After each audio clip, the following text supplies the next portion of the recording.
Coucou, bienvenue sur ta guidance sentimentale pour ce mois de février 2026.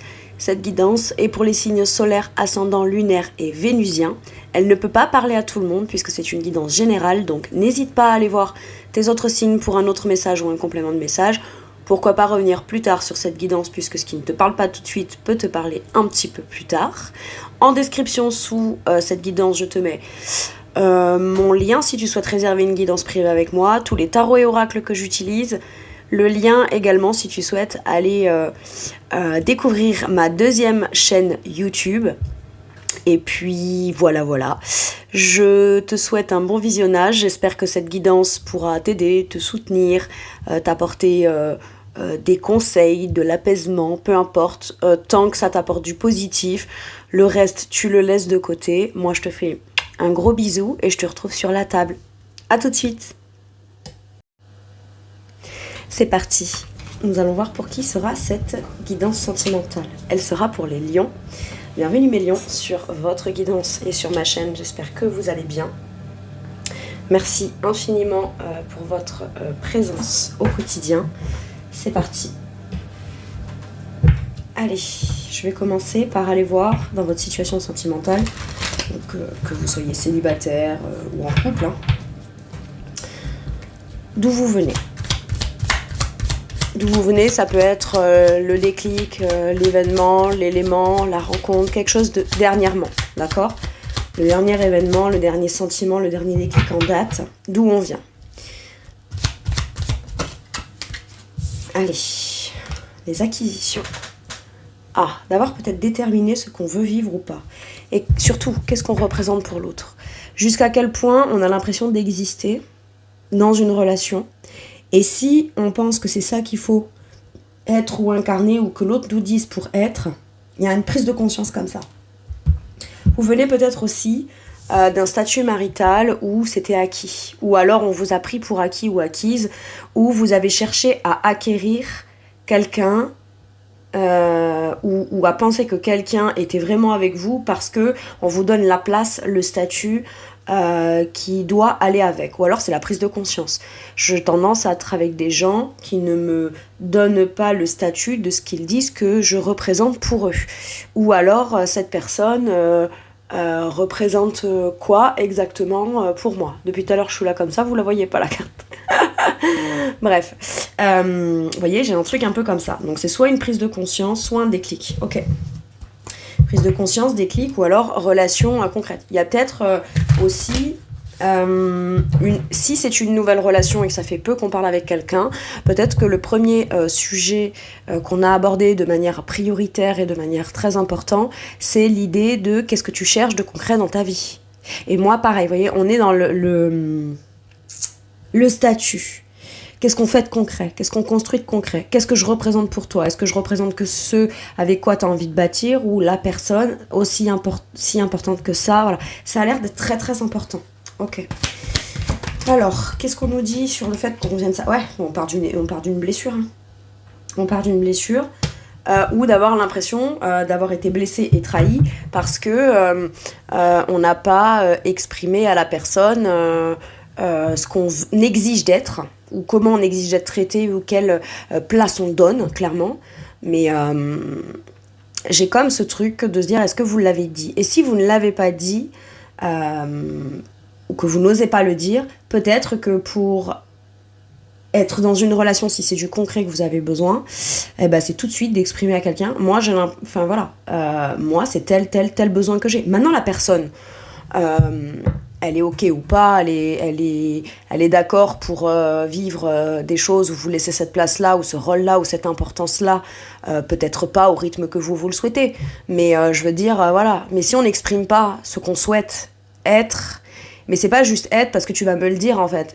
J'avais l'impression d'être important ou d'avoir une place, ou alors je me sentais pas dans le rôle de la place que tu me disais que j'avais. Donc c'est qu'il y a des problèmes entre les paroles, les actes, et ce qu'on démontre dans les actes n'a pas l'air d'être clairement représentatif des paroles, ou de ce qu'on pense, ou de ce qu'on ressent en fait. C'est même pas une question de pensée en fait. On s'en fout, c'est même pas ne me dis pas ce que tu penses, dis-moi ce que tu ressens. Ok, donc en fonction de ce que tu ressens, qu'est-ce que tu veux? Il y a ça, ok. Et entre deux, qu'est-ce qui se mêle dans tes pensées pour que ça ne soit pas? Et après, c'est peut-être pas conscient, d'accord? Si on dit à quelqu'un, voilà. Mais si on dit à quelqu'un qu'on sait ce qu'on veut pour exister ou pour la place qu'on veut et surtout comment on va être reconnu à cette juste place, je pense qu'il y a eu un déclic là-dessus et qu'il a fallu peut-être perdurer longtemps dans une blessure ou avoir été blessé et trahi et se faire sentir utilisé pour conscientiser que on n'est pas un objet, quoi.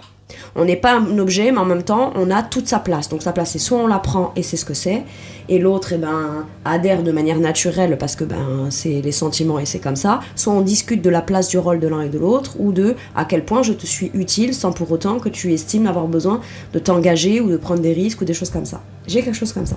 Ok.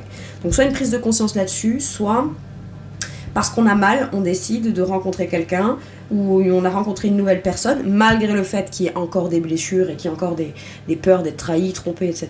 Mais quelqu'un qui a l'air d'avoir le discours de l'engagement, du concret, du stable, du sérieux, etc. Bon, après, est-ce que dans les grandes lignes, c'est ça, mais est-ce que dans le fond et dans les détails, au fur et à mesure du temps, c'est vraiment ça qui va se passer? Ça, c'est à aller découvrir au fur et à mesure, si jamais vous avez rencontré quelqu'un de nouveau. Mais au moins, on a l'air d'avoir quelqu'un qui, dans le discours, accorde ou attache au moins autant d'importance que vous au fait du statut, de l'engagement, du matériel, du financier, etc. Maintenant, c'était ce qu'on voulait, c'était peut-être ce que la personne vous disait avoir.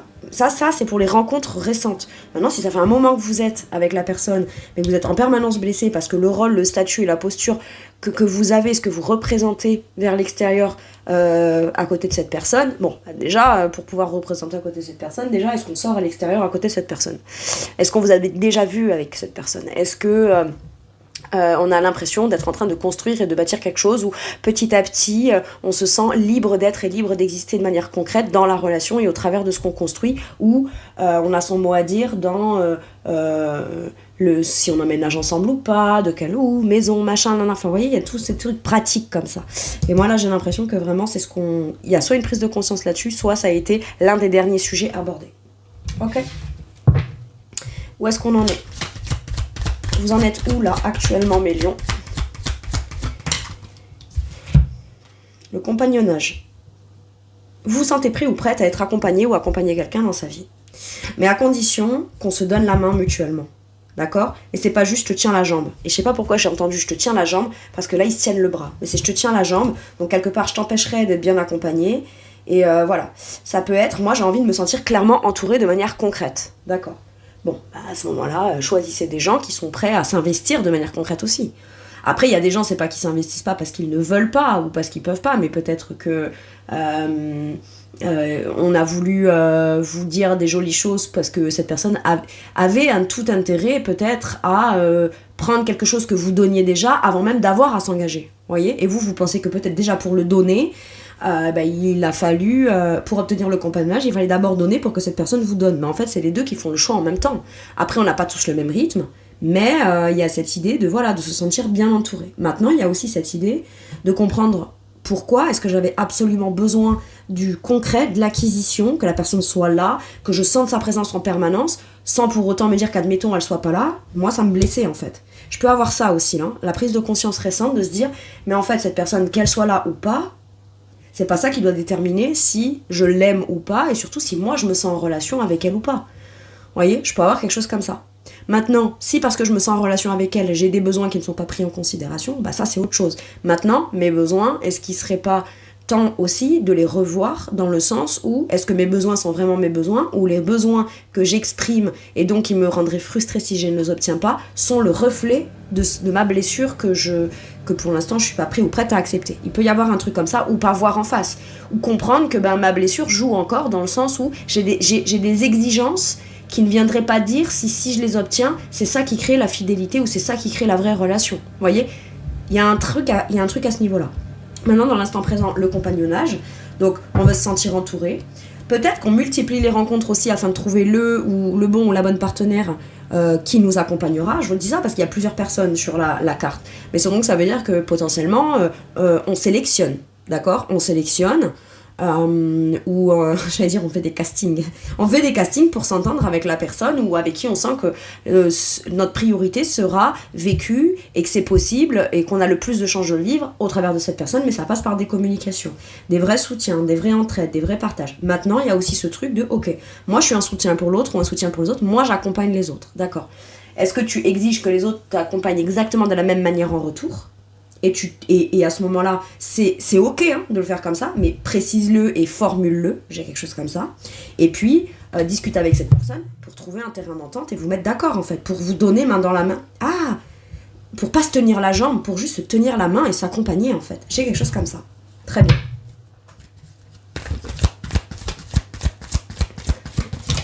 Qu'est-ce qu'on vous dit sur là maintenant ? Le 3 de bâton, c'est une occasion. J'ai un 3 d'épée, un 3 de bâton. J'ai 2-3 à chaque fois. Mais toujours une occasion, une opportunité de pouvoir évoluer depuis sa pensée et ses blessures ou évoluer dans ses actions. D'accord ? Moi là, je vais de l'avant.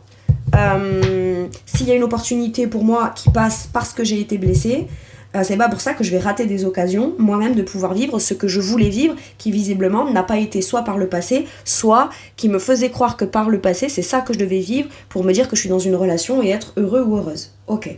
Le 3 de bâton nous parle d'une opportunité à saisir ou à créer. D'accord ? Il y a une capacité, il y a une possibilité d'évolution, il y a une possibilité d'aller de l'avant et il y a une possibilité de passer à l'action et de faire grandir et évoluer sa situation dans ses désirs, dans ses actions, dans ce qui motive, dans le sens de ce que vous souhaitez. Mais avant de pouvoir faire ça, il faut d'abord être ok et accepter le fait qu'il y a encore des blessures qui jouent sur ce qu'on nous se dit absolument qu'il faut qu'on reconnaisse pour se sentir suffisamment en sécurité. La sécurité, vous pouvez l'avoir même sans rien recevoir de qui que ce soit. Et quand on comprend ça, on est capable de se dire, très bien, donc cette sécurité, je peux l'atteindre sans recevoir rien de qui que ce soit. Très bien. Mais donc, si par exemple, je suis en rencontre avec quelqu'un ou dans une relation, ne pas recevoir quoi que ce soit et me sentir en sécurité, c'est une chose. Mais est-ce que par contre, cette personne me dit des choses qui ne suivent pas les actes, ou est-ce que les actes ne suivent pas les paroles, et est-ce que ça a tendance à toujours me blesser ? Ou de quelle façon ça vient réveiller ma blessure, d'accord ? Et à ce moment-là, je clarifie. Si la personne ne change pas de comportement, ben moi, je vais peut-être essayer d'aller vers un autre horizon, quelqu'un qui, voilà. Mais puisque j'ai décerné ce que je veux pas, ce que je veux plus, maintenant, je peux aller de l'avant. Et là, on en est là, dans ce constat-là, prêt ou prête à passer à l'action, dans quoi que ce soit qui ressemblerait à une opportunité positive de soutien, d'accompagnement, etc. Maintenant, on n'est pas là pour juste se soutenir et s'accompagner. On n'est pas là non plus pour se porter et porter l'autre. Vous voyez, j'ai un truc comme ça. On a compris c'était quoi la nuance et la différence. Ok. Vers quoi vous allez, du coup, mes lions ? L'empathie. Être plus à l'écoute de vous, plus à l'écoute de l'autre. Mais pour pouvoir bien écouter l'autre, il faut d'abord s'écouter soi. Et vous voyez, j'ai la décision en dos de deck. On sait que tout ça, ça cache un truc qui couve dessous la décision. D'accord ? La décision.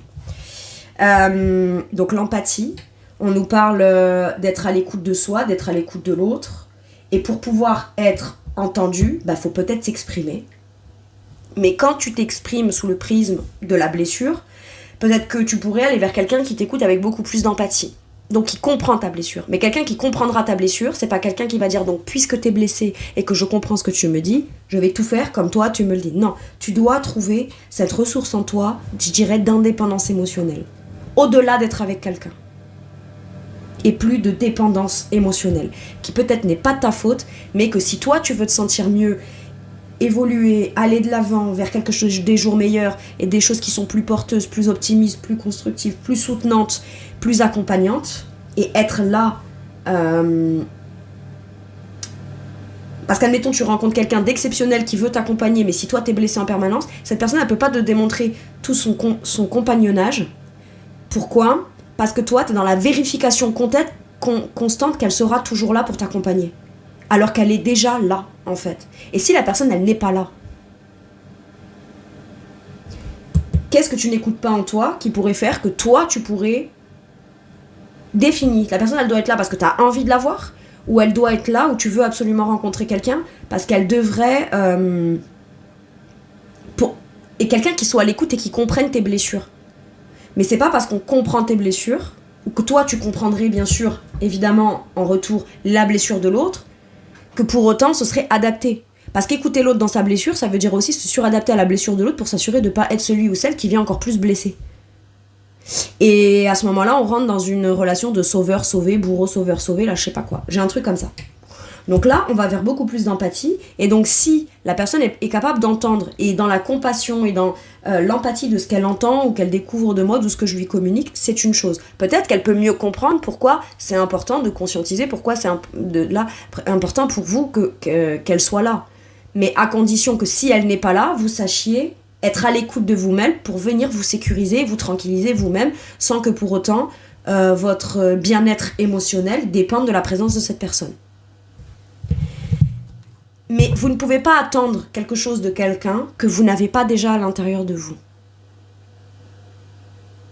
Donc peut-être que vous avez tendance à beaucoup écouter, beaucoup comprendre, beaucoup être dans l'apathie, beaucoup trouver le sens émotionnel des problématiques de l'autre. Mais jusqu'à quel point, à vous, ça vous coûte et jusqu'à quel point ça vous soutient. Il y a besoin de faire un point sur tout ça. Une fois qu'on a fait le point sur tout ça, visiblement, on s'écoute. Donc à partir du moment où on s'écoute, on entend. À partir du moment où on entend, on comprend. On sait ce qu'on peut faire. On sait ce qu'on a à faire. Le monde. Où on va vers une ouverture, vers une complétude personnelle, vers une fierté personnelle. On va vers le fait de s'épanouir avec le 3 de coupe, dans la joie, la bonne humeur. Potentiellement, on quitte une triangulaire. Ok. Avec le monde, il y a la fin, l'achèvement. La fin d'un cycle pour le début d'un nouveau. Mais parce que comme en chemin, dans le cycle, on a compris des choses, on les a mis en application, c'est pas le tout de comprendre les choses, de dire bah ça y est, maintenant que j'ai tout compris, le cycle s'arrête, je repars sur un nouveau. Non, t'as des choses à mettre en place, t'as des choses à prendre en considération, à part entière à l'intérieur de toi, et t'en faire quelque chose qui est vraiment soutenant, qui t'accomplit et qui t'épanouit.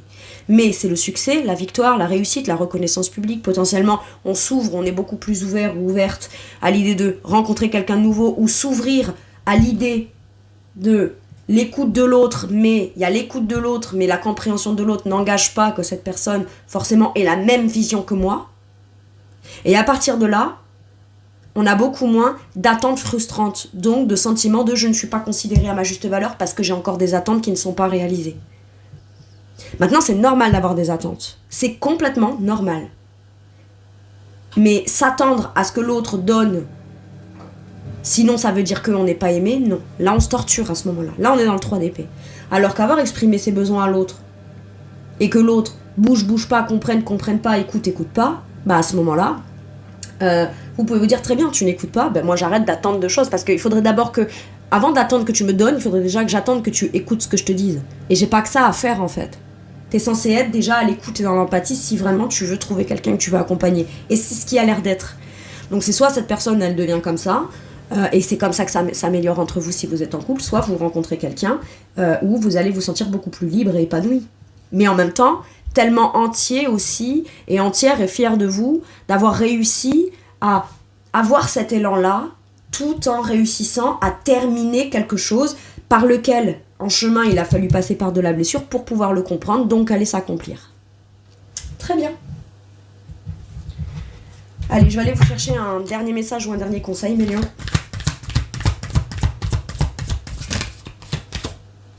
Le 10 de Pentacle. Tes principes, tes valeurs. Si t'as des enfants, on te dit, tes enfants, ils sont déjà là. Et admettons que tu sois maman seule ou papa célibataire, là, maman célibataire ou papa célibataire. Qu'est-ce que tu transmets comme exemple concret à tes enfants ? Je sais pas pourquoi je vous le dis. Maintenant, il y a aussi cette notion de vouloir fonder un foyer, une famille. Mais à quel prix ? À quel prix ? Est-ce que c'est au prix de l'attente de le faire absolument avec la personne qu'on a dit si c'est cette personne ? J'ai un truc comme ça là. Et tout en même temps que cette personne ne construit pas cette famille avec moi, bah moi je la construirai quand ma famille, avec qui ? Et si au final je la construis jamais avec lui ou avec elle, qu'est-ce que je fais ? Ou alors parce qu'on est une famille et que je veux retrouver la paix, la tranquillité, la sécurité, la sérénité, à moi de me comporter et de réagir en personne sécure. Et si je suis pas capable, c'est ok. Si je réagis, c'est ok. Et je ne dis pas, ouais, mais c'est parce qu'il n'y a pas ça, ou il y a ça, ou je l'ai dit, ou machin, donc c'est normal que je sois insécurisée. Non. Qu'est-ce qui t'insécurise au point que tu es absolument obligé d'obtenir quelque chose pour avoir cette tranquillité, cette paix, cette sérénité et ce bonheur à tous les niveaux ? Parce que tu es déjà riche et visiblement tu as déjà de l'abondance. Tu as déjà la possibilité ou la ressource concrète pour pouvoir vivre une vie harmonieuse, riche, avec ce que tu as déjà. Donc si ça, c'est pas tu dois t'en contenter, mais tu sais trouver ton bonheur au travers de ça, rien n'est impossible. Je sais pas pourquoi je dois te dire ça. Le 10 de Pentacle nous dit que tu l'auras ta famille, tu l'auras ta sérénité, mais tout ce qui... Ça, si tu veux du long terme pour du long terme, c'est ça le 10 de Pentacle, avec des principes, des valeurs, un côté un peu tradit, etc., ça se construira dans le temps. Mais est-ce que là, ce que tu as vécu sentimentalement avec cette personne, ou depuis le début de ton célibat, commence à évoluer concrètement, et comment tu as compris et conscientisé les choses pour t'assurer que la prochaine fois, tu t'offriras et tu offriras la meilleure opportunité à l'autre et à toi de pouvoir construire ça. Et si ça, il y en a un des deux qui n'est pas disponible à le construire, tu fais quoi? Tu vas y renoncer à ton 10 de Pentacle? À ton bonheur, à ta famille, à ton abondance, à tout ça? Après, si tu y renonces mais que ça te fait pas de mal, c'est ok, hein. Mais devoir y renoncer parce que se dire que c'est pas possible, parce qu'avec telle personne c'est pas possible, ou parce que là j'ai été acquise, blessée, etc., je crois qu'on sort de ça là, mes lions. Et c'est tant mieux. Je vous fais tout plein de gros bisous. J'espère que cette guidance vous aura aidé, vous aura soutenu. Je vous dis à bientôt pour une nouvelle guidance, et surtout prenez bien soin de vous. Au revoir.